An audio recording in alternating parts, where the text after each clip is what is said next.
आज का वचन हमारी सोच को बदल सकता है, हमारे देखने के नजरिए को बदल सकता है अगर हम विश्वास के साथ सुने और उसे ग्रहण करें। आइए हम मीका की किताब और उसका 5 अध्याय और उसका 2 वचन पढ़ेंगे। हे बैतलहम एप्राता, यदि तू ऐसा छोटा है कि तू यहूदा के हजारों में गिना नहीं जाता, तो भी तुझ में से मेरे लिए एक पुरुष निकलेगा जो इजराइलियों पर प्रभुता करने वाला होगा, और उसका निकलना प्राचीन काल से वर्ण अनादि काल से होता आया है। प्यारे प्रभु, इस पवित्र वचन के लिए आपको धन्यवाद। हरेक को प्रभु आप ही सिखाएं, पवित्र आत्मा मदद करें, सहायता खोल कर दें हमें, यीशु मसीह के नाम में प्रार्थना को मांग। पवित्र वचन को हम पिछली बार भी देख रहे थे। स्वर्गदूत जिब्राइल स्वर्गदूत एक निर्बल पात्र के पास, एक लड़की के पास, कुंवारी लड़की के पास आकर क्या कह रहा है? जिस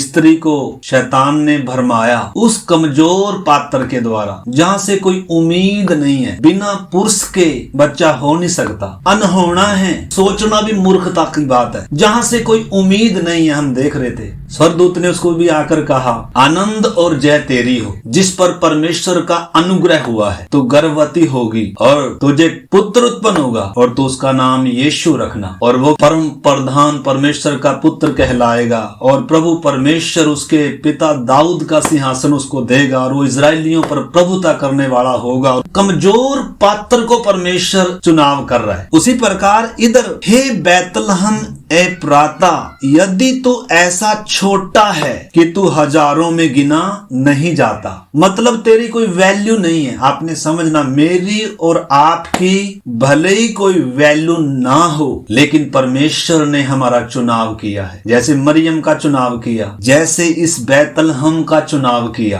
परमेश्वर के चुनाव को आपने समझना। हम ज्यादा पढ़े लिखे नहीं होंगे, ज्यादा बुद्धिमान नहीं होंगे, या ज्यादा मतलब दुनिया की नजरों में हम मूर्ख ही होंगे, अनपढ़ होंगे, कमजोर होंगे, बार बार गिरने वाले होंगे, लेकिन परमेश्वर का वचन क्या कह रहा है? आपको और मुझे परमेश्वर ने क्या किया? चुना है। और क्या कह रहा है आगे?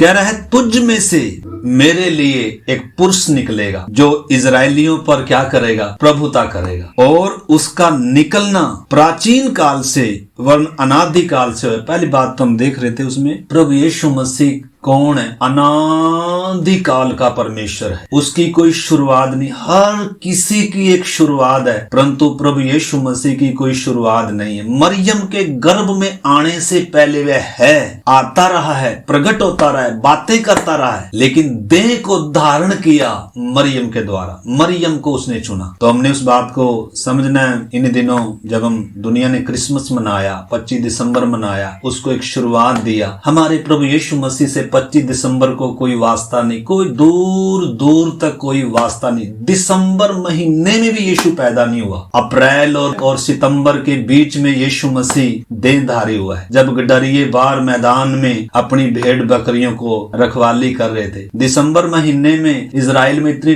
ठंड होती है कि उधर के गडरिये अपनी भेड़ों को नीचे रखते हैं, नीचे उन्होंने वो बनाए होते हैं बेसमेंट, सर्दी से बचाने की। बर्फ पड़ता है। तो बहुत सारे ऐसे सबूत हैं जिससे हमें पता चलता है कि यीशु मसीह जब देहधारी हुआ वो दिसंबर महीना नहीं था। तो ये दिसंबर कहां से आ गया? 25 तारीख कहां से आ गई? और इसमें सेंटा कहां से आ गए? तो इधर उसी बात को थोड़ा सा हम और समझते हुए जब हम देखते हैं कि प्रभु यीशु मसीह अनादि काल का परमेश्वर है, उसका निकलना प्राचीन काल से होता है, मतलब वो अनादि ईश्वर है जिसने शून्य में से आकाश और पृथ्वी की सृष्टि करी, जो पिता, पुत्र और पवित्र आत्मा में त्रिएक परमेश्वर है। इससे पहले कि स्वर्गदूत मरियम कुंवारी के पास आए, उससे 750 साल पहले यशाया भविष्यद्वक्ता के द्वारा परमेश्वर ये भविष्यवाणी कर रहा है। पवित्र आत्मा, जो पवित्र आत्मा बेडोल और सुनसान के ऊपर मंडलाता था, और उधर एक आवाज आई कि उजाला हो। वही पवित्र आत्मा, जैसे जब मरियम ने पूछा ये कैसे होगा, मैं तो पुरुष को जानती भी नहीं हूँ, तो स्वर्गदूत ने कहा परमेश्वर की आत्मा तुझ पर छाया, परम प्रधान परमेश्वर की सामर्थ तुझ पर छाया करेगी और ये सब पवित्र आत्मा की ओर से होगा। बस क्या करना है, इस बात पर विश्वास करना है और उसे ग्रहण करना है। जितनों ने उसे ग्रहण किया, क्या ही धन्य सौभाग्य है। मरियम ने कहा मैं प्रभु की दासी और मुझे तेरे वचन के अनुसार हो। कोई कंडीशन नहीं है, कोई शर्त नहीं है, चाहे अंजाम कुछ भी हो, बस क्या करना है, वचन को स्वीकार करना है। मेरे प्यारे भाई बहनों, उसी प्रकार मुझे और आपको भी परमेश्वर ने चुना। जैसे इस नगर को, एप्राता नगर को, बैतलहम नगर को, बाकी नगरों से ज्यादा इसकी कोई वैल्यू नहीं है, ये गिना नहीं जाता हजारों में, इसकी गिनती नहीं होती है। बड़े बड़े शहर होंगे, बड़े बड़े इजराइल में वो नगर होंगे, प्रतिष्ठित नाम होंगे उनके, लेकिन ये नगर एक ऐसा था जिसकी कोई गिनती नहीं थी। परमेश्वर ने इसको चुना है। परमेश्वर कमजोरों को चुनता है। इंसान या कंपनी या कोई भी बैंक है, मतलब ये जब चुनाव करते हैं तो किसका चुनाव करते हैं, उसकी क्वालिफिकेशन देखते हैं, उसकी डिग्री देखते हैं। परंतु परमेश्वर जब चुनाव करता है तो कैसों का करता है। इसके साथ एक वचन मिलाकर हम पढ़े, पहला कुरिन्थियों 1 अध्याय और 26-27 वचन हम पढ़ेंगे। हम सोच सकते हैं, मतलब हमारे मन में ये विचार आ सकता है कि मैं तो अनपढ़ हूँ, मैं तो बीमार हूँ, मुझे तो कुछ आता जाता नहीं है, लेकिन परमेश्वर ने आपका ही चुनाव किया है। परमेश्वर ने जगत के बुद्धिमानों को, ज्ञानवानों को, बड़े बड़े जो विद्वान थे उनको नहीं चुना। इधर परमेश्वर का पवित्र वचन कह रहा है, कुरिन्थियों की कलीसिया को लिखते समय पत्री क्या कह रहा है, 26 वचन, हे भाइयों अपने बुलाए जाने को तो सोचो कि नए शरीर के अनुसार बहुत ज्ञानवान और नए बहुत सामर्थी और नए बहुत कुलीन या बुद्धिमान या सुंदर बुलाए गए, परंतु परमेश्वर ने जगत के मूर्खों को चुन लिया कि ज्ञान वालों को लज्जित करें, और परमेश्वर ने जगत के निर्बलों को चुन लिया है कि बलवानों को लज्जित करें, और परमेश्वर ने जगत के नीचों और तुच्छों को, वरन जो है भी नहीं उनको भी चुन लिया है कि उन्हें जो हैं व्यर्थ ठहराए, ताकि कोई प्राणी परमेश्वर के सामने घमंड ना करे। तो मेरे प्यारे भाई बहनों, हमने समझना, देखो हम अक्सर क्या करते हैं, मैं तो बहुत कमजोर हूँ, मैं तो बहुत क्या हूँ, मेरे से नहीं होगा। मतलब जब हम अपने आप को देखते हैं तो कमजोर ही हैं, हम इसके योग्य नहीं है। लेकिन परमेश्वर ने आपका ही चुनाव किया है। परमेश्वर ने, हमने चीज को अच्छे से समझना, लेकिन कमजोर बने रहने के लिए नहीं। मूर्खों को चुना जरूर है, परंतु मूर्ख बने रहने के लिए नहीं। मरियम ने परमेश्वर का जब वचन ग्रहण किया, इधर हम देखते हैं एफ्राता की कोई गिनती नहीं है, हजारों में गिना नहीं जाता। मैं और आप भी ऐसे ही हो सकते मेरे प्यारे भाई बहनों। यीशु ने मत्ती 11 का जब हम पढ़ते हैं 25 में, प्रभु आत्मा में आनंदित होकर क्या कह रहा है, हे पिता, जो बातें, जो भेद तूने जगत के ज्ञान वालों से छिपा कर रखा हुआ है। आपको मालूम है दुनिया के बड़े बड़े विद्वान लोग, बुद्धिमान लोग, पढ़े लिखे लोग, राजनीतिक लोग, देखो कितने कितने दुनिया है, दुनिया में बड़े बड़े लोग हैं, लेकिन उनको ये सौभाग्य नहीं है जो मुझे और आपको मिला। भले किराए के मकान में रह रहे होंगे, भले ही हमारे शरीर में दुख तकलीफ होगी, मेरे प्यारे भाई बहन, दुनिया का सारा कुछ एक साइड में हो और प्रभु यीशु मसीह एक साइड में। अगर मेरे और आपके पास परमेश्वर है, अगर मेरे और आपके पास प्रभु है, पापों की माफी है, अमरता है, अनंत जीवन है, तो दुनिया में सबसे धन्य सौभाग्य मेरा और आपका है। इस चीज को हमने अच्छे से पहचानना है। परमेश्वर ने किन का चुनाव किया है? प्रभु निर्बलों के जीवनों में आकर वास कर रहा है। कुलुसियों की पत्री और 1 अध्याय का 27 वचन 26-27 में पढ़ता हूँ, अर्थात उस भेद को जो समयों और पीढ़ियों से गुप्त रहा, परंतु अब उसके उन पवित्र लोगों पर प्रकट हुआ है, जिन पर परमेश्वर ने प्रकट करना चाहा कि उन्हें ज्ञात हो कि अन्य जातियों में उस भेद की महिमा का मूल्य क्या है, और वह यह है कि मसीह जो महिमा की आशा है तुम में रहता है। मसीह किधर रहता है? उस समय मरियम का चुनाव किया, उधर आकर उसने क्या किया? गर्भ में डेरा डाला। इधर बैतलहम को चुना, उधर आकर उसने क्या किया है? वो नगर को उसने चुनाव किया है और आज उसने मेरा और आपका चुनाव किया है। वो हम में वास करता है, स्वर्ग में भी है और किधर भी है, मेरे और आपके जीवन में भी है। और सर्वज्ञानी परमेश्वर है, वो सर्वव्यापी परमेश्वर, वो अनादि काल का ईश्वर है और उसने वैसे ही नहीं चुना। आपको मालूम है जब इस बैतलहम को चुना तो बैतलहम नाम का अर्थ क्या है? रोटी का घर, रोटी का घर। उसमें से जीवन की रोटी निकली। सारे जगत को तृप्त करने के लिए वो नगर क्या बन गया? रोटी का घर बन गया। सारी दुनिया के लिए वो जीवन का रोटी देने वाला घर नगर बन गया और वो नगर धन्य हो गया। जब यीशु का नाम उससे जुड़ गया, जब राजाओं के राजा का नाम उससे जुड़ गया, जब प्रभुओं का प्रभु उसमें आ रहा है, तो उस नगर का नाम सदा के लिए क्या हो गया? रोटी का घर कहलाया। पूरे इजराइल में बैतलहम गांव मशहूर हो गया। पहले से ही परमेश्वर ने चुना था। आपको मालूम है यशायाह की किताब 11 अध्याय 1 वचन, तब यिशै की ठूंठ में से एक डाली फूट निकलेगी और उसकी जड़ में से एक शाखा निकलकर फलवंत होगी। यिशै की ठूंठ में से, देखो परमेश्वर जब चुनाव करता है तो कैसों का करता है? ठूंठ में से एक डाली फूट निकलेगी। यिशै की ठूंठ मतलब यिशै दाऊद का पिता था, दाऊद के घराने में आ रहा है, दाऊद के वंश में आ रहा है। और दाऊद का पिता यिशै था, बूढ़ा था, मतलब ऐसे नगर गांव में रहता था जिसकी कोई पहचान ही नहीं थी। और उधर परमेश्वर ने अपने दास सैमुएल को भेजा कि उस गांव में जा और उधर तुम्हें मैं क्या दिखाऊंगा? मेरा एक अभिषिक्त है, उधर तुझे मैं उसको दिखाऊंगा और तू उसको क्या करना? अभिषेक। मतलब यिशै की ठूंठ में से दाऊद का जन्म हुआ और उसी वंश में से कौन आ रहा है? प्रभु यीशु मसीह आ रहा है। स्त्री का वंश कहलाया। स्त्री जो कमजोर है, निर्बल पात्र है, आनंदित। देखो मरियम इस विषय को पहचान गई और वो क्या कह रही है? मेरा प्राण मेरे परमेश्वर की बड़ाई करता है और मेरी आत्मा मेरे उद्धार करता परमेश्वर में क्या है? मगन है। ये बात अलग है, हम आनंदित नहीं है। हम पता नहीं क्यों आनंदित नहीं। हमें शायद यीशु की कीमत से बढ़कर दुनिया की कुछ चीजों की कीमत ज्यादा है। मरियम के सामने और किसी चीज की कोई कीमत नहीं है। उसको धन्य सौभाग्य मिल गया। जब हम अपने चुनाव को, अपने बुलाए जाने को, जब हम उसकी गंभीरता को समझेंगे, परमेश्वर मेरे जीवन में आकर वास कर रहा है, परमेश्वर ने मुझे अपना मंदिर होने के लिए चुना है, मुझ में चले फिरे करेगा। उसने क्या किया है? फैसला किया है। उसने जगत की उत्पत्ति से पहले मुझे देखा है, माँ के गर्भ से। पिछली बार हम देख रहे थे पौलुस क्या कह रहा है, जब उसकी इच्छा हुई कि मुझ में अपने पुत्र को प्रकट करे।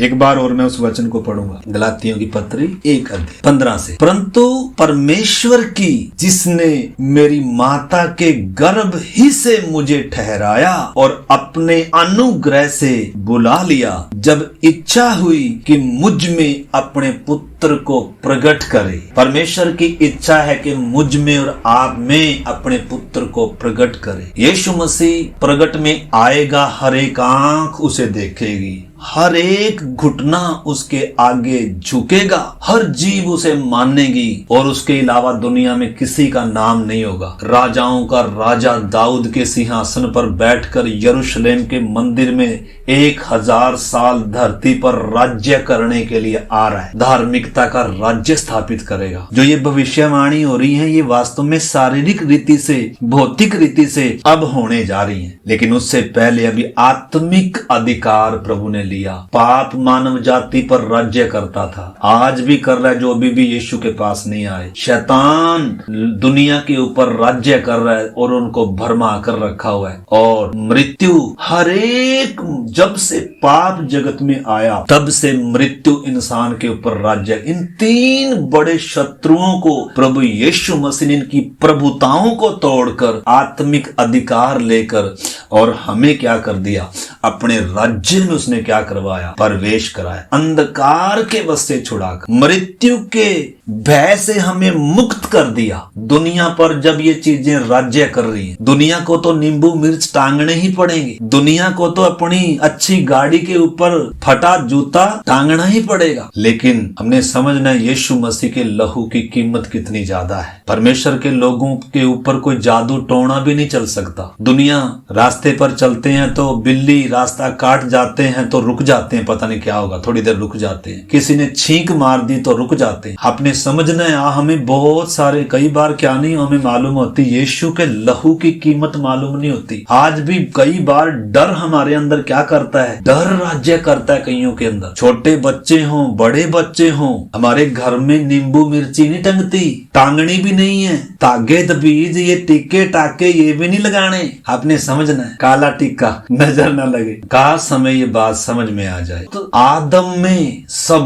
मरते हैं, आदम में जितने हैं उनके ऊपर मृत्यु का, पाप का और शैतान का राज्य है। परंतु जो मसीह में हैं वो नई सृष्टि हैं, पुरानी बातें बीत गई हैं और उसने सब कुछ क्या कर दिया, नया कर दिया। विधियों का वह लेख जो हमारे नाम पर था, हमारे विरोध में था, उसने मिटा डाला है। क्रूस पर जड़कर सामने से क्या कर दिया, हटा दिया है। प्रधानों को, अधिकारियों को ऊपर से उतार कर खुल्लम खुल्ला उनका क्या बनाया है, तमाशा बनाया है और जय जयकार की ध्वनि सुनाई। एक विश्वासी के ऊपर मौत का डर राज्य नहीं करता, भूत प्रेतों का डर राज्य नहीं करता। सारी दुनिया काले टिक्के लगाकर चलती है, सारी दुनिया धागे दबीज बांध कर चलती है। बिल्ली रास्ता काट गया तो रुक जाते हैं, दिनों को मानते हैं, उनको करना ही पड़ेगा। अज्ञानता में है, अंधकार में। इजरायलियों ने वो लहू जब चौखट पर लगाया था, उनके घरों में मातम नहीं था। सारे मिस्र में मातम होगा, हर घर में मारने वाला आएगा, कोई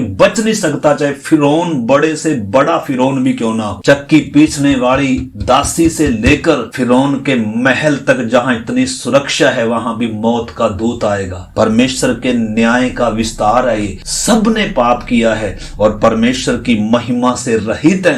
परंतु हमारे घर में, इजराइलियों के घर में, इजराइलियों के बदले मेमना मरा है, मेमने का लहू बहा है। बहुत बार हमें परमेश्वर के वचन की क्या नहीं है, पहचान नहीं है, समझ नहीं है। हम प्रार्थना करना है, प्रभु मेरी समझ खोल, मेरी बुद्धि खोल, मेरी आंखें खोल। प्रभु यीशु मसीह जीवन देने के लिए आया और वो बहुतायत का जीवन देने के लिए आया। जब ये भेद कलीसिया पर प्रकट हुआ, जब तक पवित्र आत्मा का समय नहीं आया था, क्रूस पर यीशु मसीह ने जब तक प्राण नहीं दिया था, तब तक चेले भले ही समर्पित थे। उन्होंने कहा था, प्रभु हम तेरे लिए जान भी दे देंगे। लेकिन जब मरने की बारी आई, डर के भाग गए, सब छोड़ के चले गए, इनकार कर गए पतरस और कि हम नहीं जानते यीशु कौन है। लेकिन आपको मालूम है, जब पवित्र आत्मा का युग आया, पवित्र पेंतेकुस्त का दिन जब आया, परमेश्वर का राज्य जब मनुष्यों के मनों में आया, या आत्मिक तौर पर प्रभु यीशु मसीह जब आत्मा में अपने लोगों के अंदर आया, सारा कुछ बदल गया। शेर में बदल गए। डरपोक दरवाजा बंद करके जो अंदर बैठे हुए थे,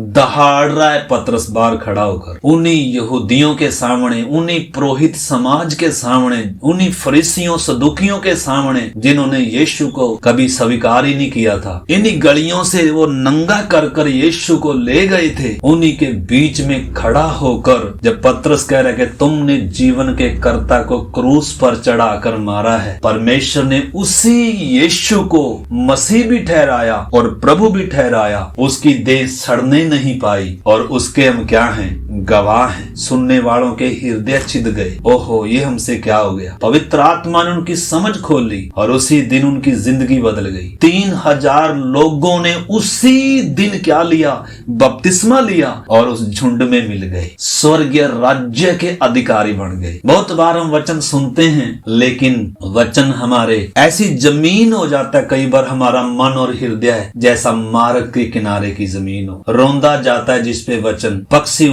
चुरा कर या चुग लेते हैं, आकर बेअसर हो जाता है। इस करके मेरे प्यारे भाई बहनों, हमने इस धन्य सौभाग्य को पहचानना है। करोड़ों रुपयों से बढ़कर, लाखों अरबों रुपयों से बढ़कर पापों की माफी है, यीशु मसीह है, उद्धार अनंत जीवन है। करोड़ों रुपए देकर भी ये मिलता नहीं है। परमेश्वर ने मुझे और आपको सेंत मेंत में दिया है। स्वर्ग ने मेरे प्यारे भाई बहनों पढ़े लिखों का चुनाव नहीं किया। हम ये नहीं कह रहे कि पढ़े लिखों का उद्धार नहीं होता, सारे ही अनपढ़ नहीं, लेकिन मेरी और आपकी वैल्यू क्या है, हम हजारों में गिने नहीं जाते, हम लाखों में गिने नहीं जाते हैं, हमारी कोई वैल्यू नहीं होगी मेरे प्यारे भाई बहनों। इधर कुरिन्थियों की कलीसियों को पौलुस लिखते समय कह रहा है, उधर मीका में हमने पढ़ा, हे बैतलहम में एफ्राता, तो जो यहूदा के हजारों में गिना नहीं जाता है ना, तो डरना, तो चिंता न कर, तेरा किसी ने क्या किया है, चुनाव किया है। मेरे प्यारे भाई बहनों, जब इस बात को हम समझेंगे, हमारी सोच में बदलाव आ जाएगा, हमारी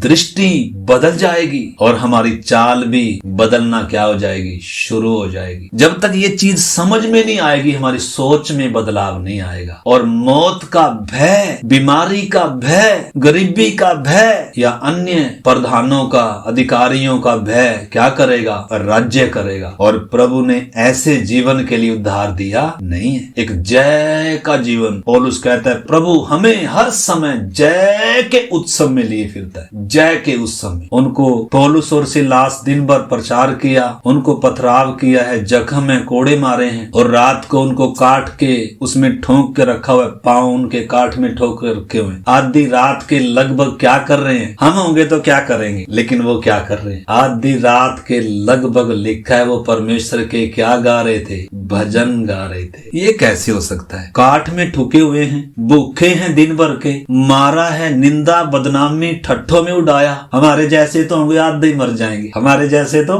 लेकिन सचमुच में वो क्या कर रहे थे, रात को, आधी रात को सो नहीं रहे पढ़कर वो आराम से, ना नींद कहाँ, नींद नहीं है, दर्द भी नहीं है दर्द होगा लेकिन दर्द से बड़ा आनंद है, दर्द से बड़ा वो खुशी है, वो सौभाग्य समझ रहे हैं। और जब ऐसी बात है तो ड्योढ़ी की नींवें हिल गई, बंदियों के बंधन खुल गए और दरोगा भी कांप कर आगे आ गया। और उस दिन दरोगा और दरोगा के परिवार का उद्धार का क्या बन गया, दिन बन गया। हमारे आनंद मनाने से आपको मालूम है किसी का उद्धार हो सकता है। जब आप दुख में हैं, जब आप तकलीफ हाय हाय करते हैं तो किसी पर उसका असर नहीं जाएगा। लेकिन जब आप दुख में हैं, तकलीफ में हैं, बीमारी में हैं, समस्या में हैं, और जब आप आनंद कर रहे हैं मसीह में, उसका प्रभाव दूसरों पर जाएगा, उसका असर दूसरों पर जाएगा। लेकिन हम भी अन्य जातियों के समान दुख में, पीड़ा में, हाय तकलीफ, हाय ये वो, मतलब अगर हम में और संसार के लोगों में कोई फर्क नहीं है तो फिर बेअसर हो जाएगा बात। देखो जब मरियम, मैं उस मरियम का वो पढ़कर और फिर हम प्रार्थना करेंगे। बहुत सारी बातें थी इसमें। लूका हमने पढ़ा था एक बार और, लूका 1 अध्याय और 46 वचन है शायद वो। तब मरियम ने कहा मेरा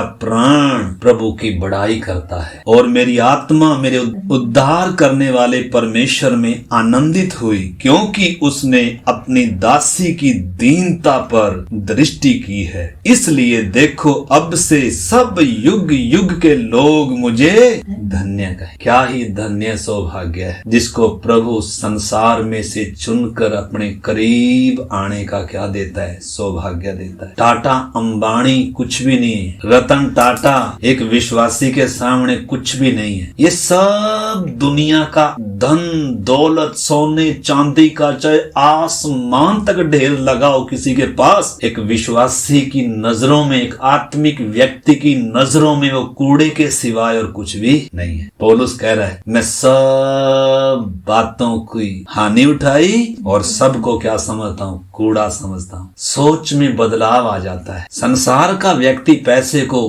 पैसे की नजर से देखता है, लेकिन एक विश्वासी, मेरे प्यारे भाई बहनों, इस चीज को अगर हम समझ सके तो हमने प्रार्थनाओं के साथ समझना। ये मरियम देखो कैसे, इसको ये चिंता नहीं है मैं गर्भवती होंगी, मैं किसको मुंह दिखाऊंगी, लोग मैं किसको, कौन मुझे मेरा विश्वास करेगा, उस चिंता में नहीं है। आनंद के साथ गीत गा रही है। परिणाम चाहे कुछ भी हो, हम तो परिणाम सोच सोच कर ही क्या हो जाएंगे, या तो बपतिस्मा लेंगे नहीं, या ले लिया तो परिणाम सोच सोच कर ही क्या होते रहो, हो अब क्या होगा, अब क्या होगा, अब क्या होगा। अरे होना क्या था। बहुत सारे तो बपतिस्मा लेने के लिए भी क्या नहीं है, तैयार नहीं है, पता नहीं क्या हो जाएगा, आसमान टूट जाएगा क्या। काश ये भेद समझ में आ जाए, काश परमेश्वर का प्रेम अनुग्रह समझ में आ जाए, पवित्र आत्मा का वचन का तेजों में सुसमाचार का प्रकाश चमक जाए, सारी बातें एक दिन में बदल सकती हैं। 3000 की भीड़ पतरस के एक ही प्रचार में क्या हो गई, बदल गई। इसकर प्रार्थनाओं के साथ इस वचन को समझने का प्रयास करें। टाटा अंबानी कुछ नहीं है एक उद्धार पाए व्यक्ति के सामने, जुत्ती उठाने के योग्य नहीं है। भले ही उसके पास फटे कपड़े होंगे, भले ही उसके जेब खाली होगी, लेकिन काश ये सौभाग्य है, ये धन्य है, सौभाग्य और पदवी हमें मालूम हो जाए। मेरे प्यारे भाई बहन, आइए हम प्रार्थना करेंगे। सोच बदल सकती है, वचन जिंदगियों को बदलता है, सोचों को बदलता है। वचन कहता है तुम सत्य को जानोगे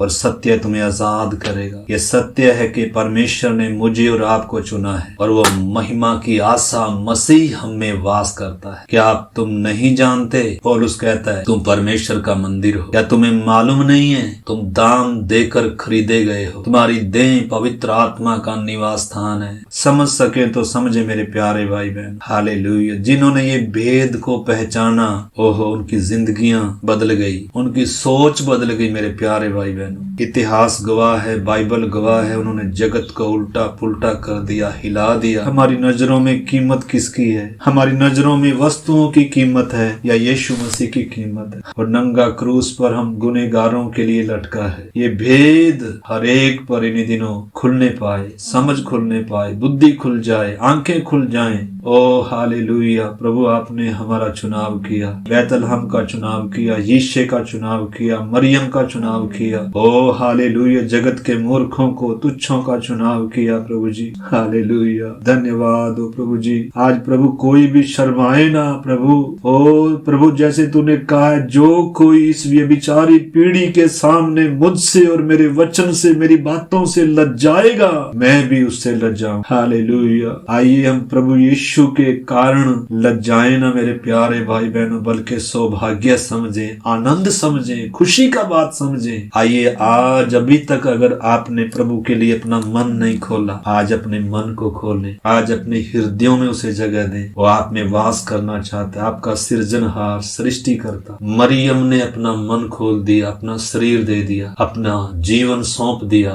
उस सृष्टि करता अनादि ईश्वर शून्य होकर के गर्भ में आया, एक देह को धारण किया। हालेलुया। आइए प्रार्थना करें, आइए समर्पण करें। इस नए साल से पहले हमारी सोच में बदलाव आ जाए। प्रभु धन्यवाद इस वचन के लिए। हर एक मेरे भाई बहन के जीवन में, बच्चे हैं, बड़े बुजुर्ग, नौजवान, हर एक के जीवन में ये वचन काम करे। प्रभु इस धन्य सौभाग्य को पहचानने के लिए, ऊंची पदवी को पहचानने के लिए हम मदद कर आपके हाथ में सौंपते हैं। प्रभु धन्यवाद करते हैं, आपने हमारी प्रार्थनाओं को सुना। धन्यवाद करते हैं, सारा आदर, सारी महिमा हम आपको देते हैं। प्रार्थना को हमारे उद्धार करता प्रभु यीशु मसीह के नाम से करते हैं। आमीन, आमीन।